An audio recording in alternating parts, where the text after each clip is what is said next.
तो आइए बच्चों, आज के क्लास में आप लोगों का स्वागत है। तो देखिए बच्चों, हम लोग संबंध एवं फलन चैप्टर 1 की एक्सरसाइज 1.2 के सॉल्यूशन को कर रहे हैं।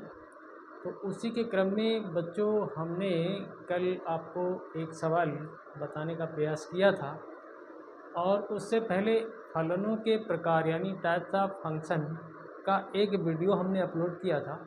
उससे बच्चों ज़रूर देखें, बिल्कुल सिंपल भाषा में हमने समझाने का प्रयास किया है।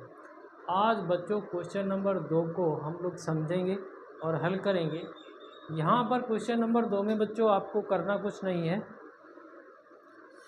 आपको क्वेश्चन नंबर 2 में वैसे तो 5 पार्ट हैं। आपको यहाँ पर फलन जो भी दिए गए हैं, जिस प्रकार से परिभाषित फलन हैं जो भी हैं, तो उनकी इंजेक्टिविटी और सर्जेक्टिविटी यानी कि वन और आंटो के गुणों को चेक करना है। तो देखिए बच्चों, इन सवालों को करने से पहले आपको अपने आप से समझना होगा कि भाई सवाल जो है क्या कह रहा है। उसके बाद में आप लिखने का प्रयास करिए, कैसे लिखा जाएगा। तो देखिए बच्चों, सबसे पहला जो पार्ट है एक्सरसाइज हमारी 1.2 है और बच्चों क्वेश्चन नंबर 2 है। और 2 का पहला जो पार्ट है बच्चों कैसे है,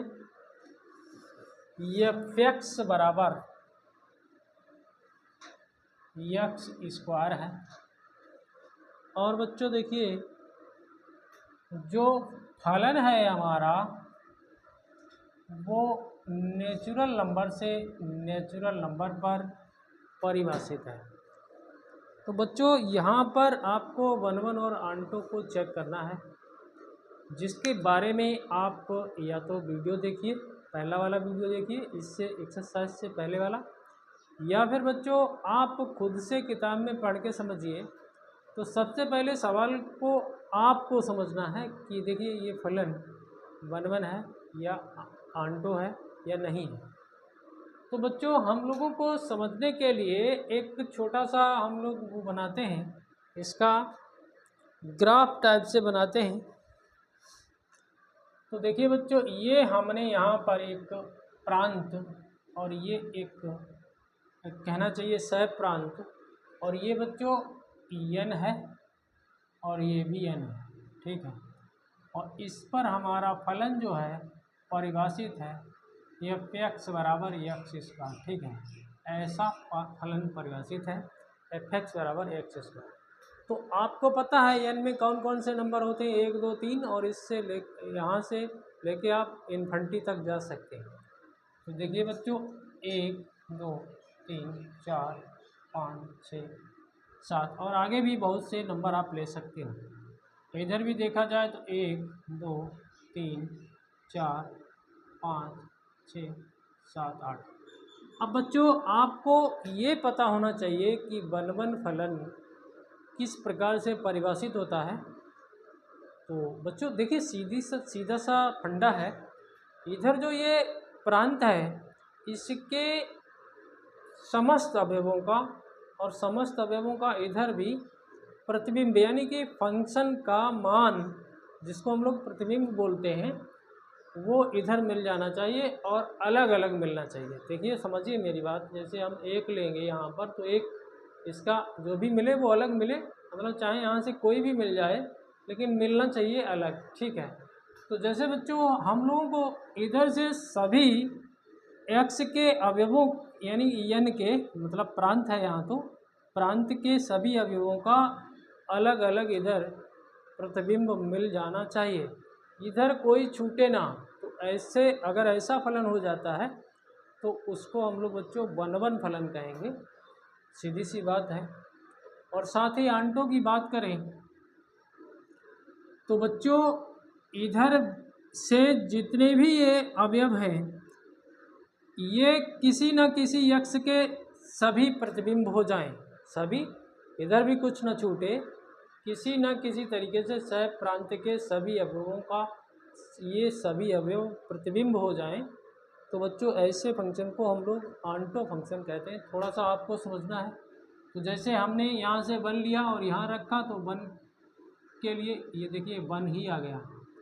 1 का आप वर्ग करेंगे तो बच्चों 1 ही आएगा। 2 का वर्ग करेंगे तो बच्चों 4 आ जाएगा। ठीक है, थोड़ा समझ रहे हैं हम लोग, समझ रहे हैं। 3 का वर्ग करेंगे तो 9 आ जाएगा जो कि यहाँ है। 4 का वर्ग करेंगे 16 आ जाएगा। इस प्रकार से आप देख रहे हैं कि यहाँ ऐसा कोई भी नंबर यानी कोई भी अवयव ऐसा नहीं है जिसका इधर प्रतिबिंब ना मिले, मतलब उसका मान ना मिले। तो इस आधार पर हम लोग कह सकते हैं ये जो फंक्शन है ये वाला इस प्रकार से इसमें परिभाषित है, तो ये 1 1 तो हो गया। ठीक है, अब इसको लिखना कैसे है बच्चों, तो थोड़ी सी बात समझनी है आपको। कैसे, देखिए कैसे लिखना है। मान लीजिए माना x1 comma x2 belongs to n। ठीक है, और हमारा जो फंक्शन है फंक्शन ऑफ x ऐसा है, तो हमने कोई 2 नंबर यहाँ से n में मतलब इसके प्रांत में चूज कर लिए हैं। तो आपको देखिए बच्चों होता क्या है, आप इसमें दिखाने के लिए आप ये प्रतिबिंब जो हैं इनको बराबर लेके चलेंगे, इससे आपको ये अवयव आपस में बराबर मिल जाए। ये सीधी सी परिभाषा होती है, प्रतिबिंबों को बराबर लेके चलना है, उसके बाद में अवयव यहाँ पर बराबर हो जाए। ठीक है, एक ही जैसे अवयव आ जाए। तो बच्चों आप इसमें रखिए, तो देखिए x1 बराबर आप x2 करिए। ठीक है, तो रख दीजिए इसमें, तो ये हो जाएगा x1 स्क्वायर, ये हो जाएगा x2 स्क्वायर। तो बच्चों आप देखिए अब चूँकि x1 comma x2 belongs to natural number है, इसलिए यहाँ पर प्लस माइनस का तो चक्कर ख़त्म है। तो इस आधार पर हम लोग कह सकते हैं x1 बराबर x2 हो गया है। ठीक है, समझ रहे हैं मेरी बात। और वहाँ से चित्र से भी आपको लग रहा है कि हाँ ये फलन 1 1 है। अब आती है बात आंटों की, तो ये फलन जो है 1 1 है। ठीक है, 1 1 है। कैसा है, 1 1। अब देखिए बच्चों, अब देखिए यहाँ देखिए, यहाँ पर जब हम 1 का वर्ग कर रहे थे तो 1 आ रहा था, 2 का वर्ग कर रहे थे 4 आ रहा है, 3 का वर्ग कर रहे हैं 5 आ रहा नहीं 9 आ रहा है, 4 का वर्ग कर रहे हैं 16 आ रहा है। तो कहीं ना कहीं आप यहाँ देख रहे हैं कि 2 3 5 6 7 ये सभी जो नंबर हैं ये किसी भी इधर x के प्रतिबिंब नहीं बन रहे हैं। समझ रहे हैं ना मेरी बात। ये जो नंबर छूटे हुए हैं ये किसी भी इस n यानी कि इस प्रांत के किसी भी अवयव का ये प्रतिबिंब नहीं बन रहे हैं। तो इसका मतलब हुआ, और आंटो होने के लिए ये सभी के प्रतिबिंब ये प्रतिबिंब में आ जाने चाहिए थे, छूटना कुछ नहीं चाहिए था। तो समझ लीजिए आप ये आंटो नहीं है। और इसको लिखना कैसे है बच्चों, लिखने की समस्या है। तो देखिए आप कैसे भी, कल भी हम लोगों ने एक सवाल किया था, तो आप केवल एक नंबर, जैसे आप यहाँ से 2 को उठाइए, 2 को और लिख दीजिए, बात ख़त्म कर दीजिए। देखिए हम 2 तरीके से आपको समझाने का प्रयास कर रहे हैं। जैसे हम लिखें सह प्रांत n का अवयव 2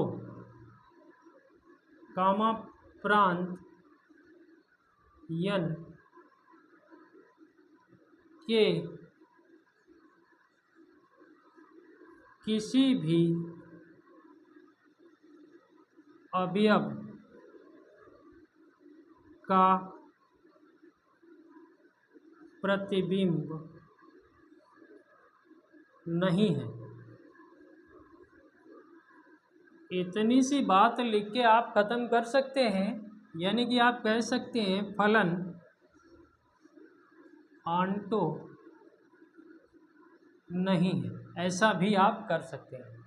इतने से ही देखिए सप्रांतीयन ये जो उधर वाला है इसका अवयव दो जो आपको यहाँ पर प्रतिबिंब नहीं मिले हैं, अवयव दो। प्रांतीयन के किसी भी अवयव का प्रतिबिंब नहीं है। इतने में बात आपकी ख़त्म हो गई और सवाल का सलूशन भी हो गया। ऐसे लिखना चाहें तो ऐसे लिखिए और काम ख़त्म कर दीजिए। अगर आप ऐसे नहीं लिखना चाहते हैं तो आप देखिए ऐसे कर सकते हैं, एफ एक्स बराबर वाई होता है, जानते हैं ना एफ एक्स बराबर वाई होता है।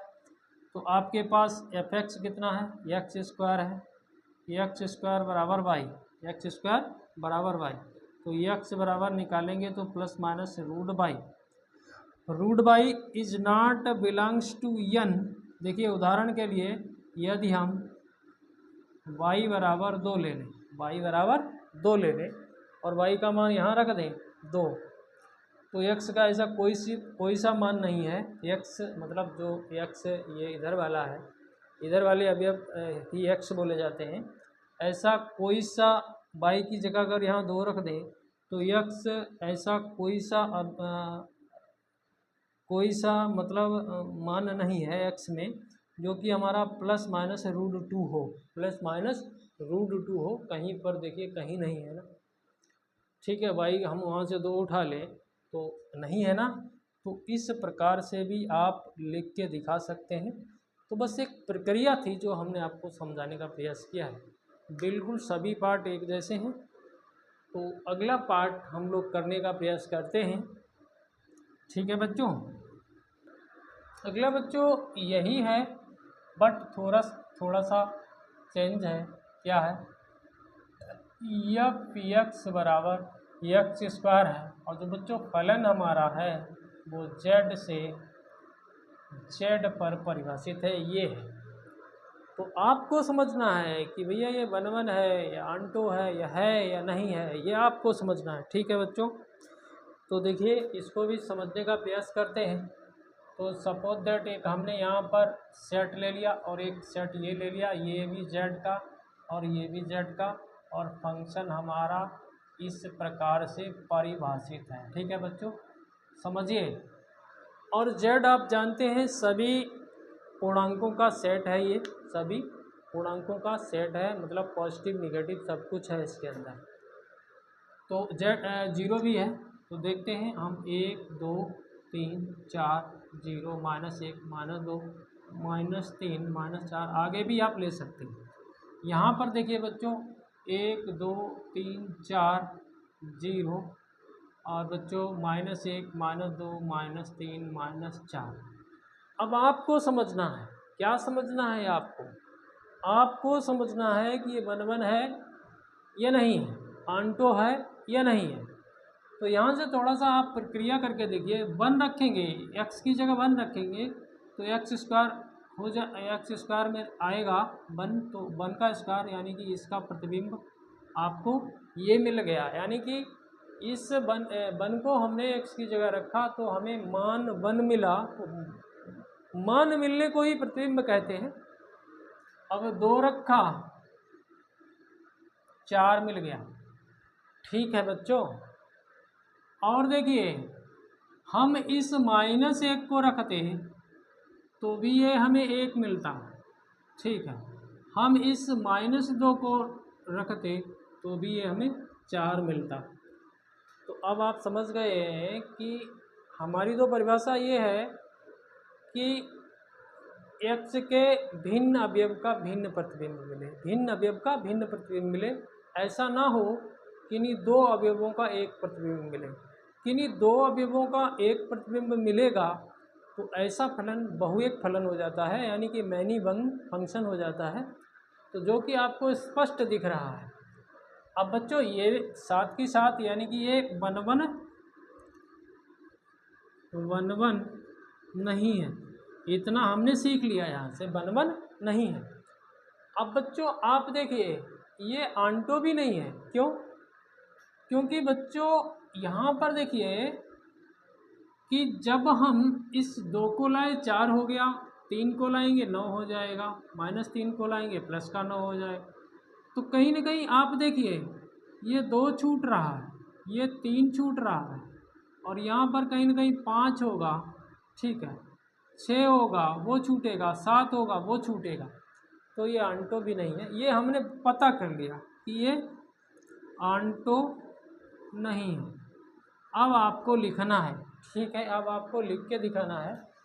तो बिल्कुल हर बार की तरीके से हम लोग इसमें भी x1 comma x2 belongs to z, और बच्चों f(x) बराबर आपके पास x² है। तो ठीक है बच्चों, आप देखिए हम चूँकि प्रतिबिंब को बराबर ले रहे हैं, f(x1) बराबर f(x2) हमें प्राप्त हो जाना चाहिए x1 बराबर x2। तो बच्चों देखिए यहाँ से हमने देखा x1 का स्क्वायर बराबर, यहाँ देखा तो x2 का स्क्वायर, और चूँकि इसमें जो x1 और x2 हैं वो z से लिए गए हैं, तो यहाँ पर प्लस माइनस का भी चक्कर है, ठीक है। तो ये आपस में बराबर तो नहीं है, बराबर नहीं है, ठीक है, नहीं है बराबर, तो समझ लीजिए ये वन, ठीक है, वन नहीं है। देखिए समझिए बात, समझिए, ऐसे नहीं समझ पा रहे हैं तो ऐसे समझ लीजिए कि हम मान लिया कि यहाँ पर एक x1 बराबर 2 ले रहे हैं और x2 बराबर -2 ले रहे हैं, ठीक है। इनका हम इसमें रख दें तो वर्ग करने पर यानी कि f(x1) बराबर 4 आ जाएगा, और बच्चों f(x2) बराबर भी 4 आ गया, यानी कि प्रतिबिंब तो बराबर है, बट देखिए ये बराबर नहीं है। x1 is not is equal to x2, क्यों? क्योंकि ये देखिए 2 प्लस का है और ये माइनस का 2 है, ये कभी बराबर नहीं हो सकते। तो इस आधार पर हम कह सकते हैं कि फलन हमारा फलन 1 नहीं है, जिसकी हमें जांच करनी थी वो कर लिया। अब आते हैं हम लोग आंटों को देखते हैं। तो यहाँ चूँकि आप जानते हैं f(x) बराबर y होता है, और आपका f(x) कितना है, f(x) जो है बच्चों x² है, तो x² बराबर y हो गया, और x बराबर निकालेंगे तो प्लस माइनस √y हो जाएगा। Is not belongs to z, ठीक है, ऐसे लिख दीजिए, is not belongs to z। यदि हम सपोज दैट y बराबर 2 ले लें, देखिए ये z में ऐसा मान नहीं है, कहना चाहिए इस प्रांत z में x का ऐसा कोई सा मान नहीं है जो प्लस माइनस √2 हो, √2। तो बिल्कुल आपने समझ लिया होगा। तो अगला देखते हैं तीसरे पार्ट में बच्चों, देखिए बिल्कुल सिंपल है, वही है सब कुछ। f(x) बराबर आपका x² है, और फलन हमारा रियल नंबर से रियल नंबर पर परिभाषित। तो सबसे पहले तो आपको समझना है, तो देखिए एक हमने यहाँ सेट बना लिया, एक सेट यहाँ बना लिया, ये भी R का सेट है और ये भी R का सेट है। f(x) बराबर हमारे पास x² है, ठीक है बच्चों। तो देखिए R में आप जानते हैं 1 2 3 0 -1 -2, ऐसे नंबर डाल लीजिए समझने के लिए, -3 1.2 कुछ भी डाल लीजिए, इधर भी डाल लीजिए, 1 2 3 4 0 -1 -2 डॉट डॉट 1.2 1.3 कुछ नंबर डाल लीजिए समझने के लिए। अब देखिए बच्चों, देखिए हम जैसे यहाँ 1 रखेंगे तो 1 का प्रतिबिंब 1 हो जाएगा, 2 रखेंगे तो 2 का प्रतिबिंब 4 हो जाए, ठीक है। और देखिए यहीं देख लीजिए -2 रखेंगे तो भी प्रतिबिंब, यानी कि ये 1 तो नहीं है, बात खत्म हो गई। और बच्चों ये आंटो भी नहीं है, ठीक है, आंटो भी नहीं है, क्योंकि अब देखिए ये 2 और 3 जो बचा हुआ है, या फिर सपोज दैट कुछ भी और भी नंबर ले सकते हैं, 2 और 3 जो बचा हुआ है, और वो किसी भी प्रांत के किसी भी अवयव का प्रतिबिंब नहीं होने वाला, ठीक है।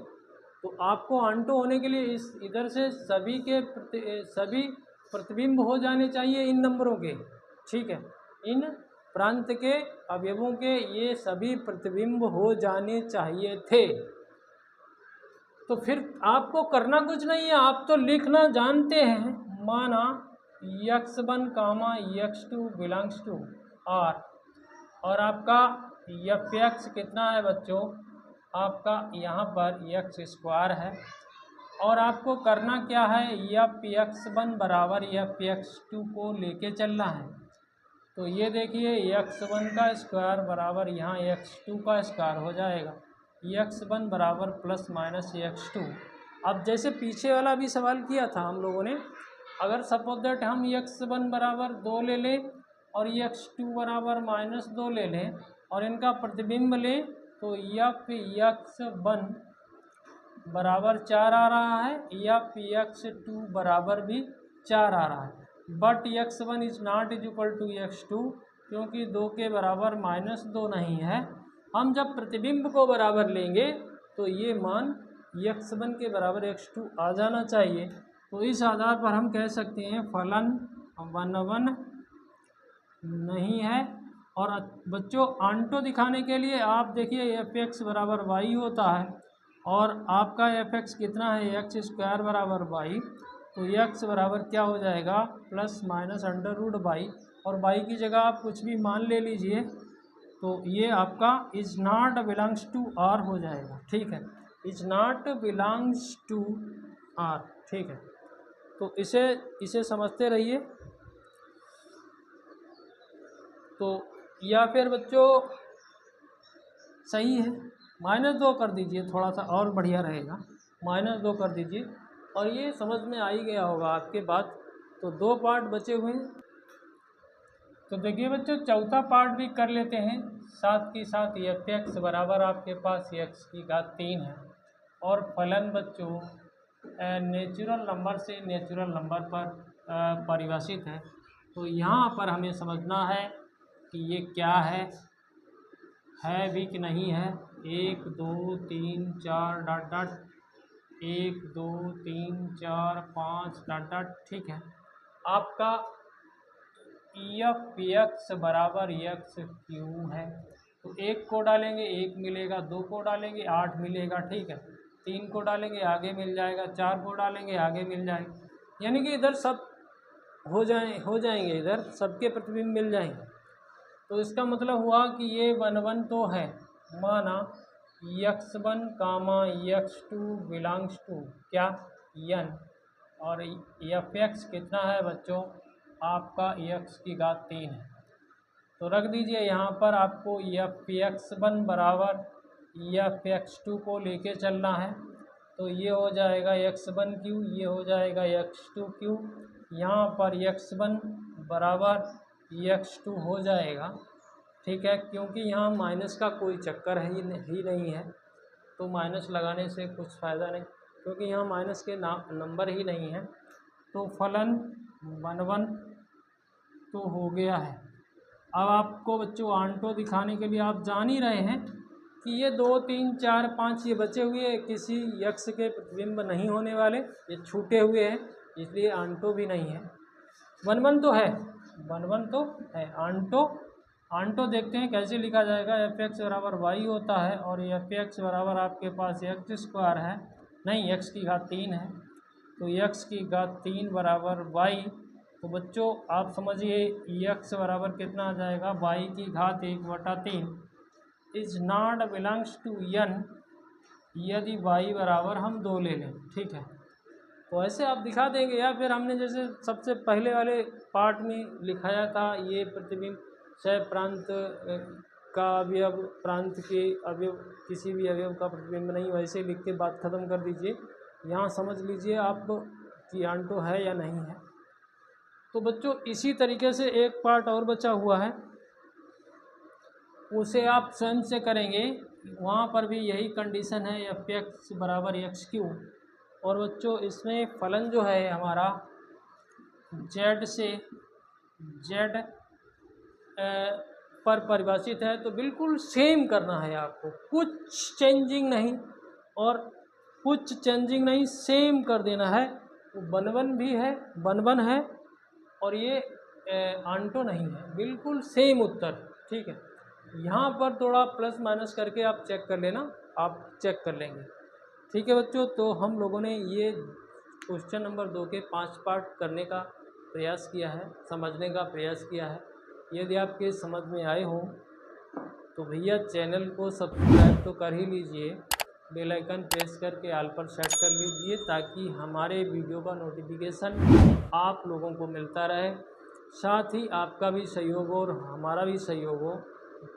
आपको वीडियो देखने के लिए बहुत बहुत धन्यवाद। जय हिंद, जय भारत।